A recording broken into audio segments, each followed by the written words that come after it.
Web3 has a problem. How does a return to a more democratized, decentralized, creator-centric internet originally envisioned for Web 1 compete against the trillion-dollar momentum of the Web 2 economy? The original outlook of Web 3 is that individual creators will regain some control based on the substantial value that they provide by way of content. The challenge with the Web 3 open to all attitude is that it will be difficult for individuals and small players to gain traction or compete at a level that will bring the Web 3 vision to fruition. It remains to be seen whether the safeguards built into the technical underpinnings of a future decentralized metaverse will be enough to prevent a usurping of Web 3's progress again by dominant Web 2 players, or if the decentralized autonomous organizations, aka DAO, will be influential enough to shift the paradigm. It will be difficult.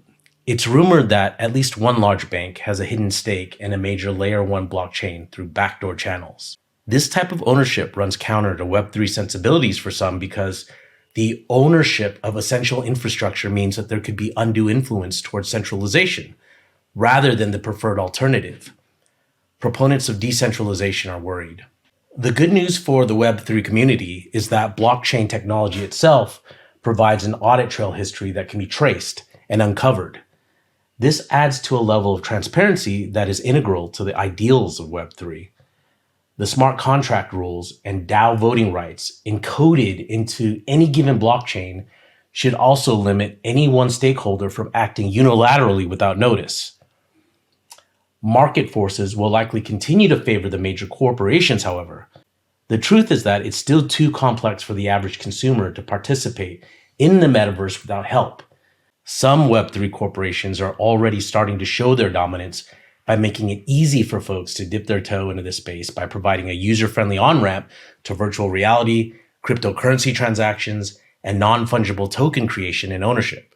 The irony is that a majority of the data collected by these Web3 companies is stored in traditional data warehouses in the cloud. While the blockchain address might be used as a digital deed to record ownership, the remainder of the digital asset information is stored off-chain. The blockchain consensus mechanism is considered too slow for these high-frequency transactions, and in the case of Ethereum, gas fees too high to justify blockchain as the ultimate system of record for the entirety of the asset metadata. The promise of creators and everyday users retaining remuneration and privacy rights to metadata like personally identifiable information, PII, demographics, shopping trends, and digital creations become diluted as en masse adoption grows. The paradox of a popularized internet, whatever the iteration as it evolved from Web 1 to Web 2, and now from Web 2 to Web 3, means that it will likely be led by entities that work most efficiently in a market economy. These companies have a right to follow business and IT infrastructure models that meet with their own priorities. It's often the major players that provide the greatest efficiency to the market when pitted against blockchain purists, technologists, and individual content creators who do not necessarily have the business resources to compete on this front. For forensics professionals, regardless of how the ecosystem evolves, the metaverse will be a vibrant environment for us to navigate. It will be teeming with artifact information, and we should be preparing for a new era of disputes and investigations.